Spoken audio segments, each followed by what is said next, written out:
Esperen que me caliento un poco las cuerdas. Hoy vamos a hablar... Estamos en la filosofía antigua. No nos vamos a ir de allí por ahora porque se armó lindo. Ahí aparte nos resulta disparador para hablar de muchas otras cosas.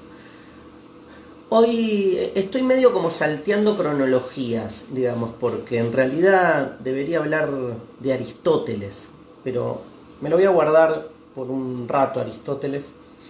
Quiero hablar de una etapa que se conoce en la historia de la filosofía con el nombre de helenismo, ¿sí? O sea, si uno tuviera como que ordenar un poco la... voy a usar el pizarrón, ya que lo tengo ahí, mira. Pero, a ver, ahí está. Ya que lo tengo, digo, vamos a usarlo. Si uno tuviera que ordenar un poco la filosofía griega, habría como tres grandes etapas. Lo que se llama la etapa de los presocráticos, lo que se llama la etapa clásica, y esta última, de la que voy a empezar a hablar hoy, conocida como helenismo. Es importante, se ve bien, ¿no? Sí, ahí está. Es importante que, digamos, ustedes puedan como ordenarse el mapa temporal, porque uno suele como meter todo en la misma bolsa y decir, bueno, hablemos de el mundo griego o de la filosofía antigua. Bueno, hay de todo. Y hay como, no solo hay de todo, sino que realmente se trata como de filósofos muy distintos, de posiciones muy distintas las que se trabajan. No es lo mismo lo que la época presocrática, no es lo mismo Heráclito que Epicuro. Podemos encontrar continuidades, pero aparte pasan como 300, 400 años de un extremo al otro de lo que se conoce como filosofía griega, y podemos encontrar semejanzas entre algunos pensadores que además van pensando su tiempo de modo distinto. Vieron que la filosofía es expresión de su tiempo, pero al mismo tiempo, mientras se piensa a sí misma y piensa lo real, construye el tiempo en el que vive. Es como una relación dual, ¿no? Digo, uno de algún modo expresa su tiempo, pero lo constituye simultáneamente. Y entonces pasaron muchos siglos. O sea, de Tales en el siglo VI a.C. al siglo IV, y a la crisis que vamos a empezar a ver hoy del mundo imperial, cómo se disuelve el mundo de Alejandro, el imperio de Alejandro Magno, digamos, y de ahí a 200, 300 años ya tenemos el nacimiento del cristianismo. Quiero decir, van pasando muchas cosas muy amplias y diversas en muchos siglos, y entonces meter todo en la misma bolsa es como decir, todos los religiosos piensan igual. No. Evidentemente hay, o todos los, no sé, toda la izquierda piensa igual. No. Hay, evidentemente, ejes que marcan una semejanza entre todos los fragmentos. Pero no encajan todos, y hay diferencias que son muy profundas.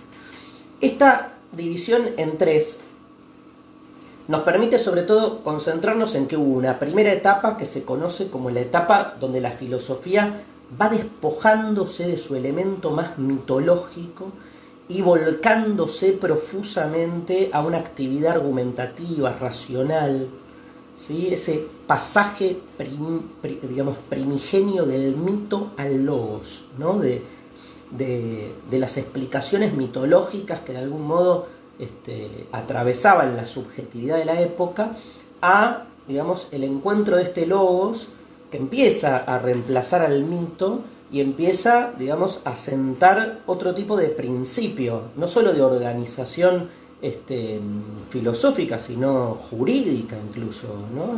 Política. O sea, hay un cambio importante en el mundo griego, y el surgimiento de la filosofía de algún modo lo representa. Entonces, los primeros filósofos presocráticos están como todavía pensando el cosmos, tratando como de correrse, de despojarse de los elementos mitológicos. Y hay un momento que la filosofía ya decididamente se vuelve una práctica racional, donde toda referencia al mito ya es una referencia, ya es un ejemplo, pero ya, digamos, hay como una delimitación de ámbitos, ¿no? Hacer filosofía es buscar con el pensamiento argumentaciones racionales e incluso fundamentaciones, digamos, que tengan cierta lógica. Digamos, decir que la filosofía pasa del mito al logos es entender que ese logos, de logos viene lógica. Es básicamente la búsqueda de eso, digamos, de andamiajes lógicos para comprender la realidad, ¿no? Es como que quiere sacarse de encima toda superchería, superstición, todo elemento que no pueda fundamentarse a través de una argumentación. Eso no significa que se haya vuelto científica. Ojo, porque la filosofía es, sobre todo en esa época, fuertemente metafísica. Lo que pasa es que la metafísica, diríamos en lenguaje de hoy, digamos, se banca una argumentación lógica, se la banca. No, lo que no puede es demostrarse empíricamente, que es otra cosa. O sea, en el mundo de las ideas platónico no puede demostrarse empíricamente, obvio. Nadie fue al mundo de las ideas y le sacó una foto. Como Dios no puede demostrarse empíricamente. Pero la metáfora de Dios, su grandeza, su magnanimidad y su eficacia, es que cierra por todos lados. Esa idea de que cierra por todos lados no tiene que ver con lo que yo pienso, lo que yo siento, la huella de Dios en mis sueños, nada. O sea, nada sobrenatural, nada, digamos, que implique el abandono de la lógica, o sea, nada ilógico, ¿sí? Digo, es una metáfora la de Dios, como la del mundo de las ideas, que cierra. Obvio que es indemostrable en términos empíricos, pero sí es demostrable, si quieren, y hasta ahí, porque iba a decir sí es demostrable en términos lógicos, pero digo hasta ahí porque obviamente recurre a 2000 falacias, pero cierra. Hay algo en la forma lógica de pensar al mundo que nos termina cerrando. Platón y Aristóteles ya van por ese lado. Por eso la época clásica, que es una época donde es como si la filosofía se emancipó del mito y ya tiene como su propio campo de acción, ¿no? Por eso clásica, vieron que los periodos clásicos ya son periodos centrados, donde no hay crisis, básicamente, no hay una sensación de estar viviendo crisis de delimitación de la especificidad de lo que se hace. No, está claro lo que es hacer filosofía, está claro lo que es hacer, digamos, lo que es el mito, ¿no? Por eso la época clásica tiene que ver con eso. Sócrates fue como el que inaugura la época clásica, presocráticos, Sócrates. Y tiene de alumno a Platón. Platón, digamos, vimos un poco su relación. Platón es maestro de Aristóteles. Y Aristóteles, los clásicos son ellos tres: Sócrates, Platón y Aristóteles, ¿sí? Y Aristóteles se va a trabajar a Macedonia, que es como una especie de polis que está bien en las afueras del mundo griego, y allí Aristóteles estaba leyendo recién para otra cosa que tengo que hacer, un libro que se llama La vida erótica de los filósofos, La vida erótica de los filósofos, un libro que me trajo Luciana Pécaro de Colombia, de Roberto Palacio F. Y cuenta unas anécdotas sexuales sobre Aristóteles que me partió. Aparte está buenísimo porque habla de lo que no se habla en general, que es de la vida erótica de los filósofos. Pero estaba nombrándolo a Aristóteles y me acordaba de esto. Y Aristóteles fue y lo educa a Alejandro Magno. Alejandro, nada, imagínense, es un genio, ¿sí? Un chico, alguien joven, que tiene como una manera de vivir la política diferente a lo que se estaba acostumbrado en ese momento. Entonces, tiene una relación, ¿se acuerdan, no?, de Alejandro bastante particular con el avance, digamos, de su proyecto. Él lo que quiere es unir a todo el mundo griego y crear un imperio, para decirlo simplemente. Pero no es que va solo con los ejércitos, sino que tiene una relación como muy empática de buscar transferencia. Digo, llega a la polis vecina, habla con el rey, negocia, le propone una alianza, ¿sí?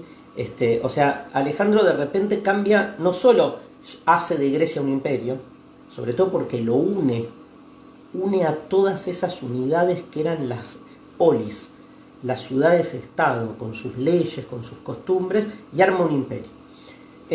Sino que además de armar el imperio, digamos, cambia un poco también la forma, digo, el estilo. O sea, es alguien educado por Aristóteles, para quien la filosofía es casi, y acá me voy metiendo en el tema, mira lo que tardé, casi una forma de vida, porque Aristóteles lo educa, y él no es que se educa en filosofía y listo, y no la usa, sino que de alguna manera la mayoría de sus prácticas como político están influenciadas por lo que aprendió de su maestro Aristóteles. Dicen que lo empezó a educar cuando tenía 5 años, Alejandro. Bueno. Alejandro crea un imperio. Y el imperio genera, es interesante, ¿no?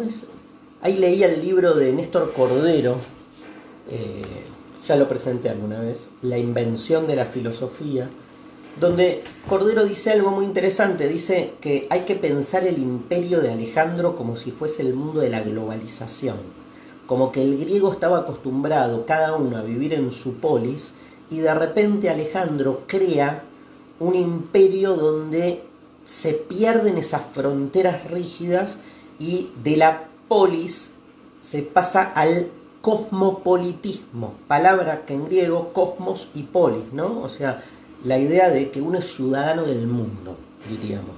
Pero esa especie de ciudadanía del mundo genera también una sensación de cierta pérdida, porque por un lado se siente en ese momento los diferentes ciudadanos parte de un proyecto común, pero que al mismo tiempo les hace perder su especificidad. Algo parecido a lo que nos puede pasar ahora, cuando por un lado vivimos en un mundo global, en el que compartimos un montón de cosas con medio mundo, pero que al mismo tiempo esa globalidad, digo, nos hace sentir perdidos en relación a quiénes somos, ¿no? Porque uno está acostumbrado, o viene medio seteado, configurado, a pensarse a sí mismo en relación a sus identidades más tradicionales. Esta especie de crisis de la frontera tiene sus pros y sus contras. Claro, el problema es cuando ese imperio que llega hasta la India, ahora vamos a retomar ese momento, se cae. Porque Alejandro muere, joven, a los 33 años. El imperio entra en crisis, se empiezan a matar sus seguidores, explota el imperio en 3, después explota, o sea, esa sensación imperial que existió durante mucho tiempo, digamos, de repente se derrumba, y hay como una sensación de fin del mundo, de fin de época. Esta tercera etapa de la filosofía griega llamada el helenismo surge un poco desde ese lugar, surge casi como una especie de percepción de fin de época, ¿no? De fin de época significa no solo conciencia de un cambio de tiempo, ¿sí?, sino como convicción de que hay algo que explota, algo que se mantenía con ciertos parámetros. Puede ser algo parecido a lo que nos esté pasando ahora con la pandemia cuarentena, ¿sí? Lo que pasa es que no se ven muchos cambios en las organizaciones institucionales. En ese momento sí. Había como una sensación de que eso que se había ido construyendo de repente se derrumbó y como una especie, a ver, lo digo así, de terror a la anomia, ¿no? que ¿qué hizo? Generó una especie de sálvese quien pueda, ¿no? Y de aferramiento fuerte de la gente que vivía en ese momento a filosofías más de salvataje, ¿no? Como que hay como una hipótesis ahí, que es que cuando los grandes marcos de sentido están en crisis, es más fácil aferrarse a fundamentalismos. Pero digo fundamentalismos en todo sentido, digo en filosofías mucho más rígidas que proponen situaciones extremas. Fundamentalismos y diría extremismos. Porque la sensación casi apocalíptica de un final de mundo o de un final de época. Recuerdo uno de los últimos mitos que circulan por ese momento es la muerte del gran dios Pan, ¿no? Cuentan que un barco pasa cerca de una isla y se escucha un grito que es: el gran dios Pan ha muerto. ¿Sí? Que es la primera formulación de la muerte de Dios, en realidad. Porque el dios Pan es todo, ¿no? La totalidad. Que es increíble que ese mito empiece a circular en esa época. Es como de los últimos mitos creados, y que lo que de algún modo expresa es esa sensación de que hay una totalidad que se resquebraja, que se quiebra. El gran Pan ha muerto, ¿no? Se escucha ahí el grito como Dios ha muerto, diríamos. Y lo que en realidad, lo que se está cayendo es ese marco general que le daba sentido a todo el mundo que vivía ahí. Entonces, digo, y vuelvo a la hipótesis, cuando todos esos dadores de sentido funcionan bien, uno como que se anima a ser más contradictorio, más ambiguo, se va pensando. Es al revés, digo, cuando hay rigidez en los marcos que nos constituyen en lo que somos, es uno el que busca la ambigüedad. Ahora, cuando los grandes marcos son ambiguos, uno se aferra a lo rígido y entonces busca certezas absolutas o prácticas, digamos, que lo farmacológicamente tranquilizan. Este es el escenario del surgimiento del helenismo. Todas las filosofías que van a surgir en el helenismo son todas filosofías exageradas. Primero, número uno, ¿sí? Características, filosofías que van, digamos, al borde, con planteos extremos, que no son los planteos de los que veníamos acostumbrados a pensar filosóficamente, porque son filosofías de la crisis. Y frente a la crisis, la filosofía se va a esos lugares. Número uno. Número dos, se pierde, y esto está bueno pensar si es bueno o no, se pierde la frontera entre lo teórico y lo práctico. La filosofía se vuelve algo así como una práctica de vida, ¿no? ¿Viste cuando alguien dice, ¿cuál es tu filosofía de vida? Y mi filosofía de vida es ser prudente, hacer todos los días los deberes. Digo, ahí ya es como que la filosofía se convierte no solo en una cosmovisión que explica el mundo en el que uno vive, sino que se vuelve hasta un manual de instrucciones para la buena vida. O sea, la filosofía deja de ser una búsqueda teórica para convertirse en una receta práctica. Y por eso tercera característica. A ver quién está tomando apuntes, Van 3, 1, 2, 3. Tercera característica, está muy claro que el objetivo de la filosofía ya no es el reconocimiento del cosmos, ni es el conócete a ti mismo socrático, sino es otro. El objetivo de la filosofía es alcanzar la felicidad. O sea, la filosofía se vuelve una práctica, una praxis que tiene como objetivo alcanzar la felicidad. Alcanzar la felicidad como un estadio final de mi propia tranquilidad, realización, de encontrar mi lugar en el mundo. Claro, el mundo está hecho poronga, el mundo se está haciendo mierda, el mundo se está disolviendo. Y entonces uno necesita, haciendo filosofía, o sea, pensando su propia práctica directamente alineada con una concepción metafísica del todo, uno necesita en esa enhebración entre lo que uno hace y lo que uno concibe como trasfondo metafísico, uno necesita ahí aferrarse a su propia ejercitación, experimentación para salvarse. Diríamos, 4, sería 3, pero vamos a ponerlo 4. Cuarta característica, la filosofía se vuelve una actividad soteriológica. Me autoaplaudo. ¿Por qué? Porque mandé, no es fruta, pero mandé una palabra que no la conoce ni Montoto, con lo cual amo porque, digamos, cuando te enterás de una palabra la empezás a meter en todos lados, ¿sí? Recién fui al supermercado, ¿qué quiere, señor? Un vino soteriológico. Me dijo, no hay. Digo, todo vino es soteriológico, porque soteriológico tiene que ver con el mundo de la salvación. O sea, te chupas un vino y te salvás básicamente porque te olvidas de todo, ¿sí? Mensaje. Pero a lo que voy es al término. ¿Qué es soteriológico? Salvífico. ¿Por qué no decís salvífico? Porque soy un pelotudo, básicamente, y me gusta cancherear. Pero es una palabra que viene de la filosofía, de la teología.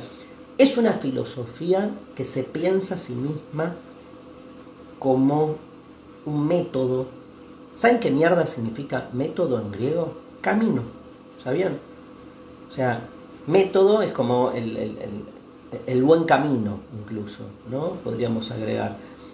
O sea, la filosofía se vuelve un camino hacia, ni siquiera el bien, podemos discutir, pero hacia la felicidad, hacia la salvación. ¿Nos interesa alguna otra cosa, gente, que la salvación? ¿Hay algún otro objetivo en la vida que no sea soteriológico? ¿Qué mierda es la salvación? Ni idea.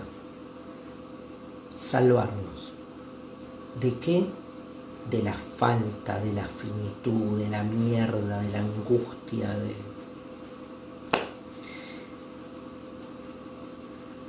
Me emocioné, posta, pero me emocioné, no me angustié, pero al mismo tiempo me encendí, ¿no? O sea, ¿hay algún otro objetivo en la existencia que no sea salvarse? ¿Y cómo te salvas? ¿Salvarte de qué? Yo qué sé. No sé. Yo siento que algo de mi salvación está presente, no sé, en cada clase que doy, por ejemplo, ¿no? Pero igual la paso como el orto en el total. Pero por ahí, como decían los helenistas, hay que ir a prácticas concretas. ¿Saben cómo se dice eso? ¿Qué nombre tenía? Lo de la salvación lo dejo, porque la pregunta es, ¿de qué salvarnos? ¿Cómo nos salvamos? ¿Y qué significa salvarnos? Ni idea, pero hay algo ahí muy potente en lo que hacemos. Incluso en el amor hay un elemento soteriológico, salvífico, ¿no? Por lo menos creemos que tiene que ver con eso. Por eso también nos queda siempre nos queda chico en realidad el amor, porque nunca llegamos a pegar esa, ¿no? O sea, es muy difícil que una relación vincular se vuelva así. Algo de lo que hablamos el otro día con el banquete, ¿no? De que por ahí la búsqueda de inmortalidad tenga algo de salvífico, pero no sé. No sé, o sea, si la salvación tiene que ver con no morir, cagamos, porque nos morimos igual. Pero siempre hay, por lo menos a mí es un término que me puede.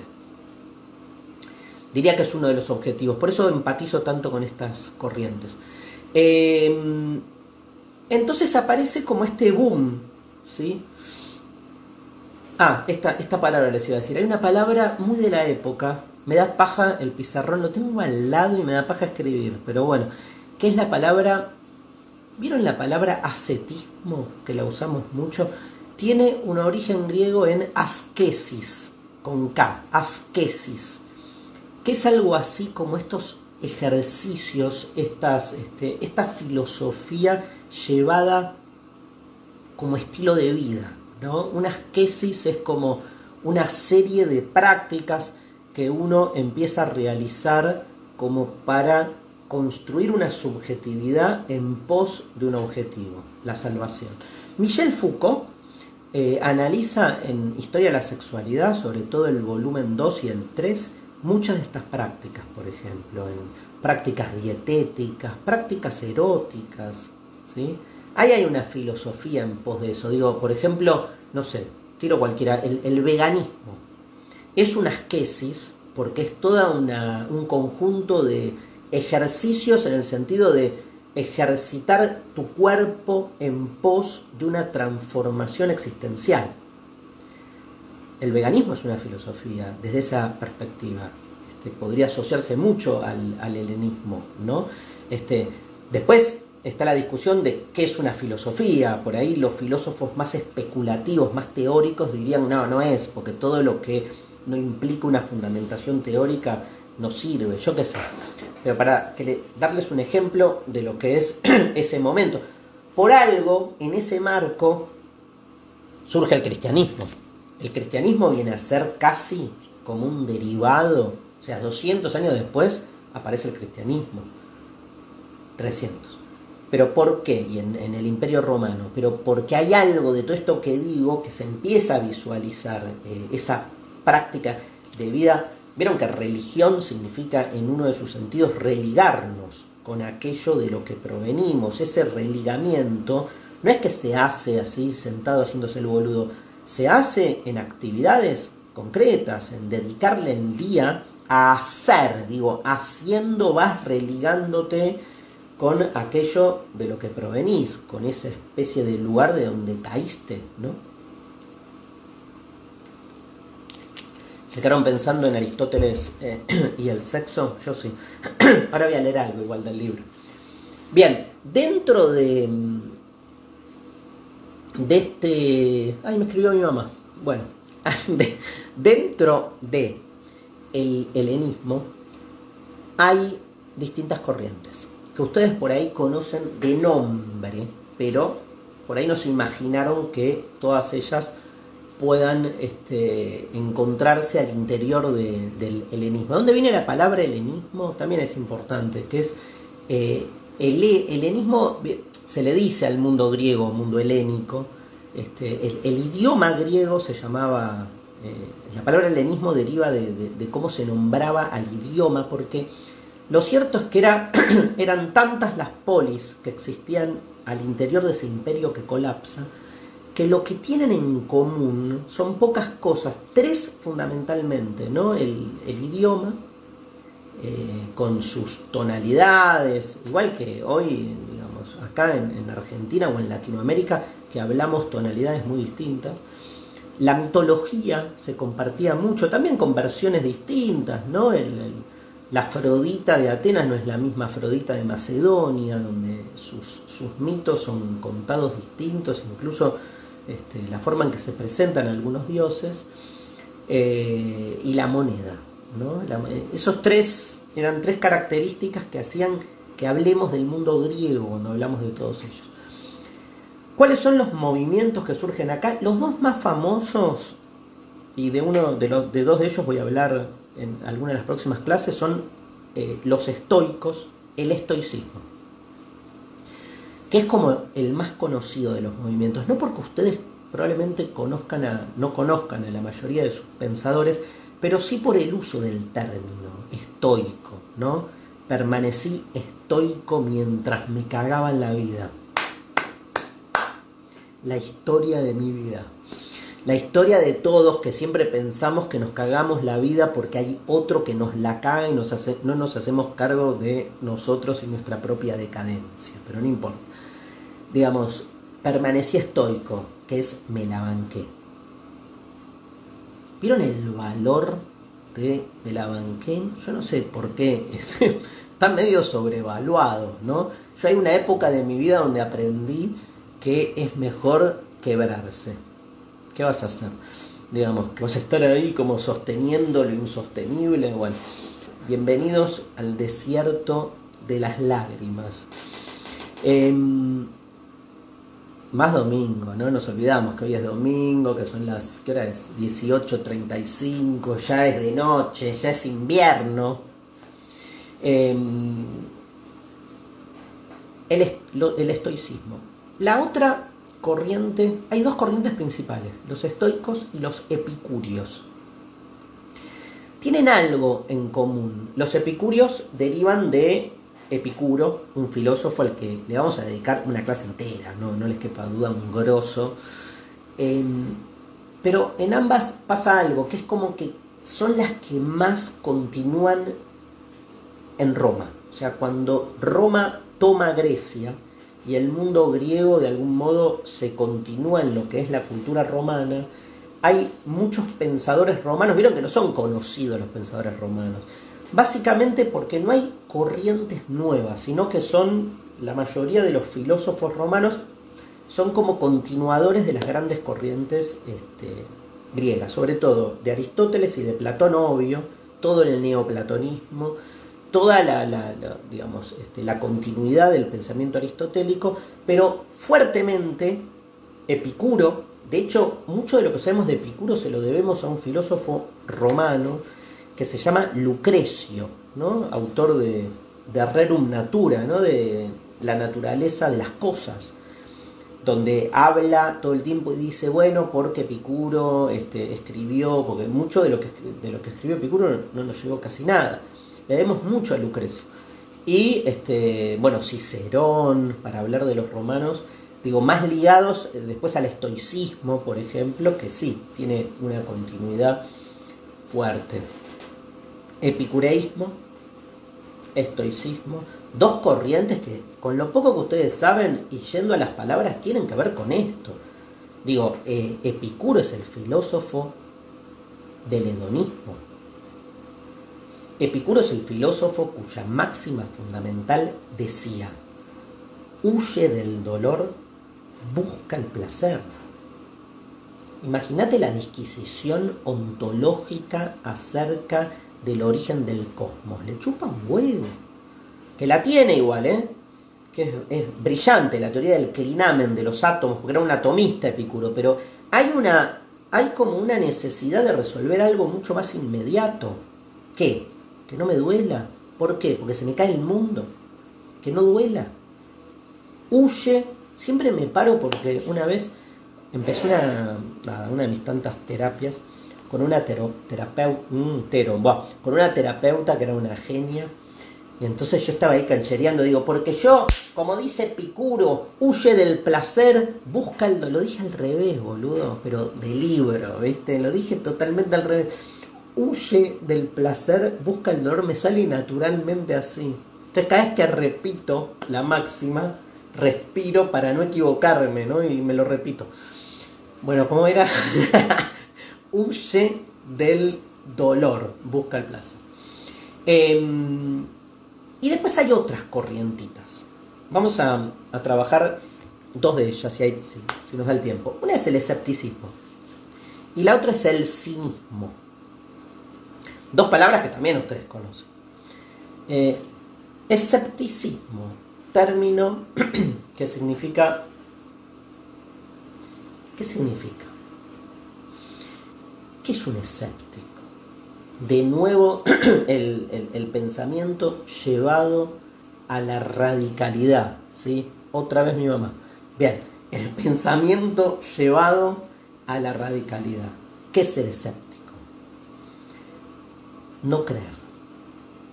No creer. Ahora con la pandemia y todo esto, muchas veces te preguntan, ¿y qué pensás de la humanidad después de la pandemia? ¿Mejorará o no mejorará? Y muchas veces me encuentro diciendo, yo soy muy escéptico. ¿En qué? En que mejore. O sea, escéptico es como tomar partido por una convicción fuerte que cuestiona, primero que cuestiona ciertas certezas que suponen un estado de mejora permanente, ¿sí? El escéptico le está siempre buscando La quinta pata al gato. El pelo al huevo. Me encantan ese fraserio. Le está buscando, y hay más, ¿no? Ustedes deben conocer otras. Digamos, porque siempre en el fondo no cree. Hay un escepticismo más paranoico, que es siempre en el fondo me están cagando. No es mío, Más conspirativo. O sea, siempre hay un grupo de gente que se junta alrededor de una mesa para pensar cómo cagarle la vida al mundo. Bien. Entonces, ¿qué pasa? Cuando recibís las verdades o certezas del sentido común, y el escéptico siempre va a tratar como de moverse de ahí, cuestionarla. Quiero decir, no es una actitud natural el escepticismo, no es que, natural entre comillas, no es que uno es naturalmente escéptico, hay que colocarse en ese lugar. Te vas configurando, pero porque básicamente desconfías. Desconfías porque entendés que todo está atravesado por relaciones de poder de las cuales uno no es más que un nodo, un efecto, y nos hacen creer que en realidad somos dueños de nosotros mismos y autónomos, y entonces al volverte escéptico desconfías, y desconfías de vos mismo también. La tonalidad afectiva del escéptico es discutible, ¿no? La otra vez me peleé con alguien, no importa, que me decía, ustedes los escépticos, o sea, están todo el día con cara de orto, o sea, no disfrutan. Relativo, yo qué sé. Yo disfruto de ser escéptico. Me encanta encontrarle el pelo al huevo. Es como, ¡guau! ¿No? Digo, me enciende. No es que lo vivo como, qué garrón, mirá el pelo del huevo, ¿no? O sea, lo busco y es como que hay una cosa vocacional en eso. Sí creo que el escepticismo te da cierta libertad, ¿no? Porque básicamente no compras buzones, ¿no?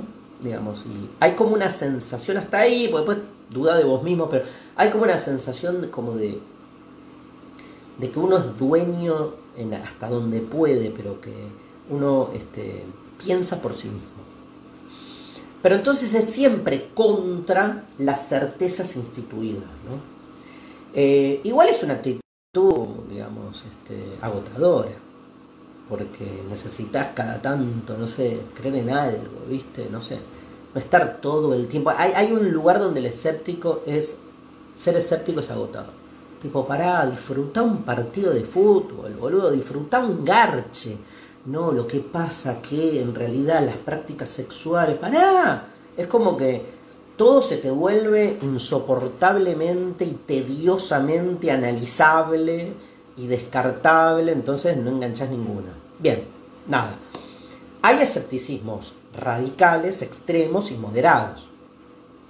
Yo soy muy escéptico en relación a la mejora del mundo, por ejemplo. Pero no soy escéptico en relación, no sé, a los pequeños placeres. Soy escéptico en religión, sobre todo frente a las religiones institucionales. No soy tan escéptico en relación a la ciencia, ojo. Creo que ahí hay algo de renovación y expansión a la que todavía le apuesto un poco. Digo, se puede ser escéptico moderado, ¿no? Probablemente muchos de ustedes sean escépticos con la política. Que eso significa, digo, no, ahí no, en eso no creo. Como hay cosas en las que crees y hay cosas en las que no. Digo, por eso, ahora, hay un escepticismo extremo, que es ya el nihilista, el que no cree en nada. Les voy a contar la historia del primer escéptico, que se llama Pirrón, de Elis. Pirrón. Se decía de Pirrón, estas historias tan buenísimas porque, digamos, llegan así de tercera, cuarta, o sea, alguien escribió, no hay un libro que se llama La vida de los grandes filósofos, que en realidad es como un libro medio de chismografía. ¿Saben qué me quedé del helenismo? Me cuesta del helenismo, se me arma del helenismo. Si quieren, es una época donde la filosofía se vuelve lo más parecido a lo que hoy podríamos llamar el género de autoayuda. Lo que pasa es que la autoayuda hoy es una apuesta individual. ¿Vieron? Digo, no digo que no, a veces no se armen terapias de grupo o asquesis, ¿no? O sea, un ascetismo colectivo que a su interior no deja de buscar, obviamente, el salvataje individual. En el mundo griego era mucho más de secta, ¿no? Bueno, las sectas son algo parecido. Es como entre la autoayuda y la secta, pero como que el objetivo es salvarse. Y se salva encontrando la felicidad, ¿sí? De ahí la autoayuda. Vieron que muchas veces me preguntan la relación entre filosofía y autoayuda, y a mí me gusta mucho como marcar, más allá de todas las diferencias que hay, una fundamental, que es que la autoayuda es un intento de encontrarse a uno mismo en algún estadio de felicidad, conductista, autoengañándote, lo que mierda quieras, pero lo que se está buscando es dejar de sufrir. Y la filosofía, perdón, ¿no? Pero es todo lo contrario, es como que la filosofía es una invitación a la perdición, o sea, a la angustia. Lo que pasa que lo que tiene de positivo, entre comillas, es que esa angustia uno la siente liberadora. Entonces, yo creo realmente que la filosofía es un ejercicio de ambiguación. O sea, que es como la posibilidad que tenemos de ambiguarlo todo. Y esa ambigüedad, esa vaguedad y ambigüedad nos resulta de algún modo liberadora. ¿De qué? De esas etiquetas, estereotipos, recetas industriales de cómo todo debería funcionar. Nada, eso, o sea, por eso yo insisto y repito, nadie que quiera ser feliz venga a la filosofía, porque lo primero que vamos a hacer es deconstruir y cuestionar la idea misma de felicidad como un producto, como un fármaco. O sea, si somos felices, lo que hacemos filosofía es porque somos felices perdiéndonos, padeciendo, pero en el sentido más neutro de que la cosa nos toca, el mundo nos duele, lo que hay nos estremece. Ese estremecimiento no calma, al revés, la filosofía no calma una mierda. O sea, nos perturba. El tema es que estamos demasiado en calma. Y la sociedad de consumo es una sociedad que trabaja con esa calma, ¿no? Entonces, vuelvo. Pirrón, se dicen muchas cosas de Pirrón. Bueno, explico Pirrón y el domingo que viene los cínicos. Pirrón, hay un momento clave en la vida de Pirrón. Se los voy a contar, más o menos. Me lo acuerdo más o menos, pero después lo buscan. ¿Sí? Pirrón, Alejandro lo agarra a Pirrón, porque Alejandro era como celebraba a los sabios. Entonces se lo lleva a Pirrón, como que, nada, lo hace parte de la corte. ¿Sí? Era como carta abierta ¿no? La carta abierta de... Malísimo el chiste, pero era algo de eso, como, digamos, como una especie de... Ahí me escribió Diego Frenkel. Diego, genio. Y justo la semana pasada en Lo Intempestivo pasamos así a rolete canciones de La Portuaria como loco. Y así que vamos a hacer algo con Diego, obvio. Bueno, entonces digo, era como la carta abierta porque Alejandro contrataba en esa época a los sabios como para trabajar con ellos, ¿no? Y nada, venía, imagínense, de la época de haber sido criado por Aristóteles, o sea que lo tenía muy fuerte esa necesidad de que la política necesitaba obviamente un sostén fuertemente intelectual, ¿no? Y yo creo eso definitivamente, en la necesidad de coexistencia entre la filosofía y la política, como una coexistencia crítica como una coexistencia que perturbe. Digo, esa certeza de la política necesita al mismo tiempo el pinche que propone claramente el mundo intelectual, ¿no? Y bueno, uno ve a los gobernantes de qué intelectuales se rodean. Digo, ahí tenés un poco casi como también la posibilidad de visualizar qué tipo de proyecto hay detrás. Fíjense, de Alfonsín hasta Alberto Fernández, uno puede ver eso. Bueno, se lo lleva a Pirrón, vamos a lo concreto, se lo lleva a la India. Alejandro llega hasta la India, ¿no? Es como el que más lejos llega a la frontera cultural del imperio. Y entonces era muy común en esa época que existiera una especie de duelo o conversación entre los grandes sabios de las culturas distintas. Y cuando llega Alejandro a la India, el rey de la India, se ponen ahí a charlar, no sé si en griego, en indio, en qué idioma, y en un momento dicen, bueno, pongamos a nuestros sabios a debatir. Entonces va Pirrón del lado de Alejandro, y del lado de la gente de India ponen a uno y dicen, bueno, ¿qué discutimos? La naturaleza del dolor. Estoy así porque no me lo acuerdo, pero más o menos es así. La naturaleza del dolor, discutámosla. Dale. Entonces Pirrón empieza. Bueno, el dolor es esto y lo otro. Argumento. Pirrón era uno de los sabios más importantes. Y termina. Todo el mundo. Pirrón.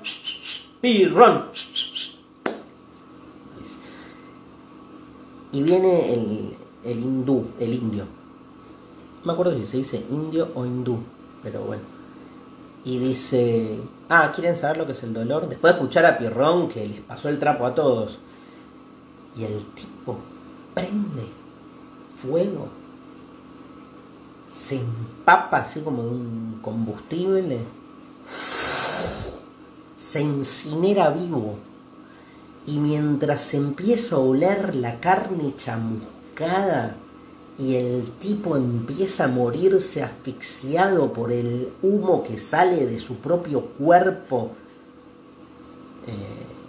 en combustión, grita, ¡esto es el dolor! Y muere. Bien ahí mi representación sobreactuada. Tremendo. Pirrón no puede creer. O sea, tuvo 3 horas su tesis de qué es el dolor, para qué, por qué, cómo entenderlo. Y el otro guacho se quema vivo. Bueno, murió, yo qué sé. El costo fue fuerte, pero que ganó la discusión, no te quepa duda. O sea, si querés saber lo que es el dolor, el chabón dijo una cosa: esto es el dolor. Y tuvimos todes, la experiencia viva de lo que es el dolor. ¿Qué querías saber? ¿La naturaleza del dolor? Ya está. No tenés que ir a leer los 3 tomos de Dolorología 1, 2 y 3. O sea, práctica, experiencia de la carne chamuscada, el dolor. Odio hacer esto, pero está bueno. El dolor. Pirrón enloqueció. Pues aparte le ganó a él, ¿viste? ¿Y saben qué le pasó? Dejó de hablar. Se volvió un escéptico. Dicen que volvió a Atenas y nunca más abrió la boca. Que sus alumnos iban a tomar clase, él salía de la casa y se quedaba sin hablar y se volvía. Esa era la clase. Genios todos. Pero nada, que ni siquiera, o sea, si tenía que pedir algo, lo único que hacía era mover un dedo, dicen, porque que ya es un montón, cualquier cosa que él dijera, ¿qué pasa? Implicaría la afirmación de algo, o sea, tener una certeza. Pero después de la experiencia de la India, para Pirrón, ningún conocimiento es válido. Todo lo que podamos decir sobre cualquier cosa siempre va a ser incompleto. La experiencia del dolor en ese cuerpo incinerado siempre pudo más que lo que cualquier palabra pueda construir como sentido, porque la palabra distancia, filtra, aleja. ¿Por qué deja de hablar Pirrón? ¿Por qué se vuelve un escéptico? Escéptico con respecto a qué? A la capacidad que tenemos los seres humanos de conocer algo. Incluso el indio, muriendo quemado, pone en evidencia la paradoja del conocimiento, porque el único conocimiento verdadero y auténtico lo pudo tener muriéndose. O sea, el costo de poseer ese conocimiento es nunca haberlo podido transmitir, más que a partir de esa experiencia personal, que es la experiencia final. O sea, se tuvo que morir para que Pirrón percibiera y todos viéramos de qué se trata el dolor. Pero es una experiencia personal. ¿Qué nos queda a nosotros? Yo entendí que eso es el dolor, ya sé lo que es el dolor. Y sin embargo es un conocimiento que me queda como siempre al alcance de la mano, pero nunca terminado de tomar. Si lo tomo, o sea, y si lo racionalizo, lo pierdo. Frente a esta situación de imposibilidad de conocer, Pirrón decide nunca más abrir la boca, ¿no? Hay un libro de famoso de Wittgenstein, justo me llegó este libro genial de, si les gusta Wittgenstein, Federico Penelas escribió este texto donde explica la obra de Wittgenstein y hace una selección de fragmentos. Es muy buena esta colección, se llama La Revuelta Filosófica, que hay de Nietzsche, de Derrida, de Epicuro. Hay libros así, digamos, como este. Wittgenstein termina su primer libro llamado El Tractatus, explicando en el Tractatus, digamos, que básicamente la tarea de todo lenguaje es tratar de representar la realidad, pero que se da cuenta que es una tarea imposible, y entonces termina diciendo, por lo tanto, de lo que no se puede hablar es mejor guardar silencio. Casi como que sentencia el fin, no del lenguaje, sí de la filosofía, sí del lenguaje en busca de un conocimiento de lo real, ¿no? Que es asumir la finitud, no es el tema. Porque asumir la finitud no es solo entender que nos vamos a morir, es entender que no lo podemos todo. Peor, es entender que no podemos nada. Y entonces, que estas pequeñas cosas que sí podemos, que no son nada al lado de ese todo que pretendemos, empiezan a tener otro valor, ¿no? Pero hay que correr un poco la libido, diría, ¿no? E ir hacia esas pequeñas cosas. Hasta acá. Los quiero, gracias por la buena onda. Seguimos el domingo que viene.